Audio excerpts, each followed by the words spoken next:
Magandang araw po sa inyo lahat mga viewers. Ako po si Rebecca Mendoza. Ako po muli magsasagot ng mga 10 mga katanungan. Meron po ditong hinandang props. Itong props na ito ay naglalaman po ng mga 10 mga tanong. Ang gagawin ko po dito ay bubunutin ko po ito pa isa-isa. Babasahin ko po ang mga tanong. At ito po ay sasagutan ko hanggang sa makomplete ko po ang lahat ng mga 10 mga tanong na ito. Ito po ay pang 41 videos ko na po ito sa Q&A. At ngayon po ay magsisimula na po ako.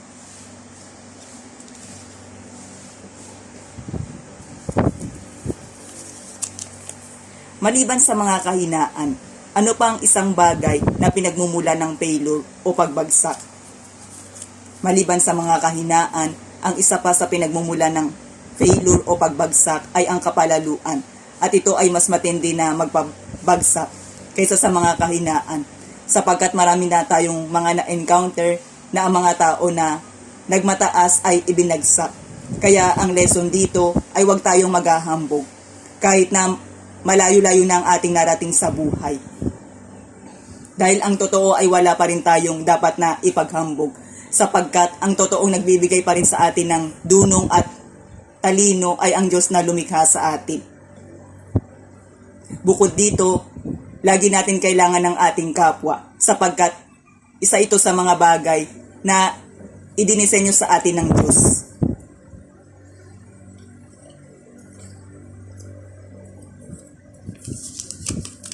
Kailan higit na nagiging mabigat ang problema? Kapag ang mga pagkakamali o kasalanan na nagawa ay naipon, sapagkat ito ay lalong hindi nagbibigay sa atin ng kapanatagan.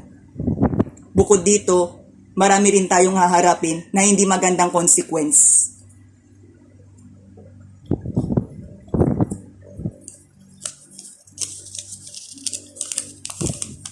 Paano mapagtatagumpayan ang hiya o takot?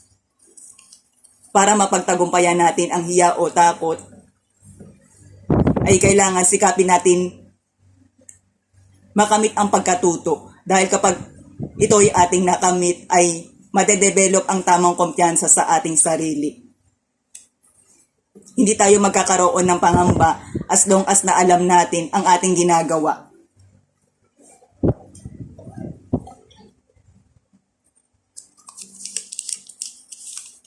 Bakit kung minsan mahirap itama ang pagkakamali?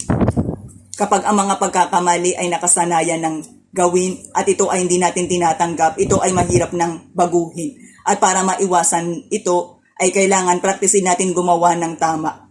At gawin nating halimbawa ang lahat ng mga nakikita nating tao na gumagawa ng mabuti.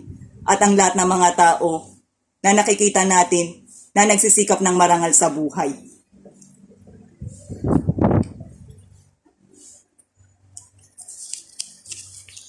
Gusto mo ba na marami kang pagpipilian o kaunti lang?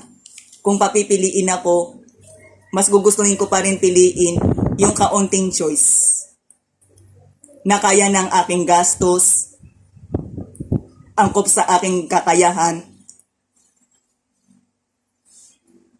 at yung masasatisfy ako para mas less stress, mas kakayanin ko makapag-focus,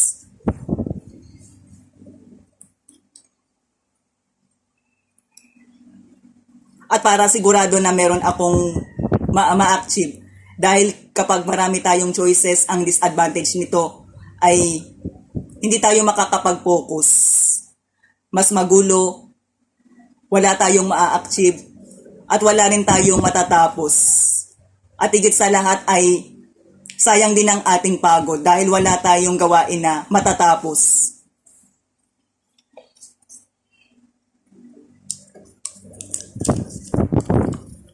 Kailan nagiging kalakasan ang kahinaan? Una ay kapag sinusurrender natin sa Diyos ang ating mga kahinaan. Masigit natin siyang pinagkakatiwalaan. Patuloy tayong humihingi ng gabay at tulong sa Kanya. Pangalawa, kapag pinipilit pa rin natin ang magtiyaga. Dahil merong quotes na, we can do the works well not by our strength but by our perseverance. Kaya malaki rin ang advantage ng pagtsatsaga para makuha natin ang isang bagay at ito ay ating matutunan.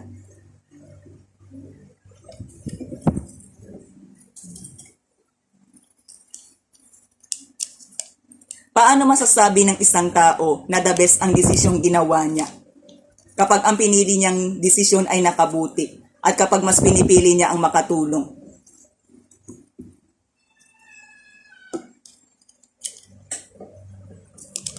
Kailan nasusubukan ang integridad ng isang tao? Batay sa aking naobserbahan, nasusubukan ang integridad ng isang tao kapag siya ay pinagpapala, lalo na sa material na bagay at binibigyan din ng pagsubok o dumadaan sa krisis ng buhay.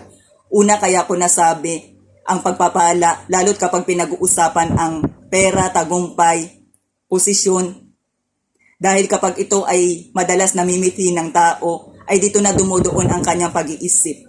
Unti-unti na siyang nasisilaw sa material na bagay. Hindi niya na naiisip na ito ay kailangan niyang ibahagi at mas ilaan sa tama. At pangalawa, kaya ko rin nasabi ang pagsubok o kahirapan dahil kapag ang tao ay nagigipit, ay nagiging aburido siya at siya ay nakakagawa rin ng pagkakamali. Kaya ang lesson dito, kapag tayo ay binibigyan ng pagpapala, ang dapat natin laging iisipin na ito ay kailangan natin ibahagi at ilaan sa tama. At kapag naman tayo ay naharap sa hirap o pagsubok, ay mas piliin pa rin natin ang manalangin, pumanatag pa rin, ituloy natin ang ating pagsisikap at pagtsatsaga para maging maayos pa rin ang ating integridad.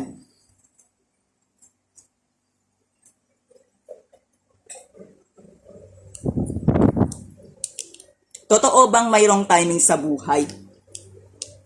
Kapag sinuong natin ang isang bagay na wala sa kapanahunan at tayo ay naging padalos-dalos, dito nagkakaroon ng wrong timing. Isa sa halimbawa nito ay ang maagang pag-aasawa. Ito ang isa sa mga bagay na mahirap suungin sa buhay.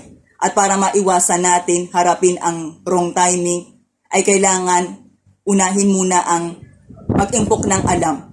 Unahin ang mag-isip at magplano sa buhay para mas makamit natin sa buhay ang right timing.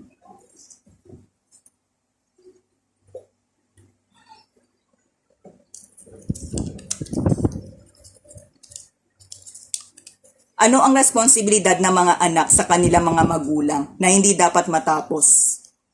Ang responsibilidad ng mga anak sa kanilang mga magulang na hindi dapat matapos ay ang patuloy silang pasalamatan at patuloy silang tanawan ng utang na loob.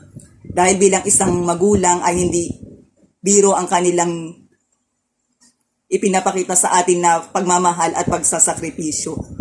Kaya bilang anak ay nararapat lamang na sila ay ating pinapakitaan ng pagmamahal. Lalo't kapag sila ay nag-uulyanin na. Upang patunayan natin na tayo ay isang mabuting anak at para kapag tayo ay nagkapamilya, ay ito rin ang ibabalik sa atin.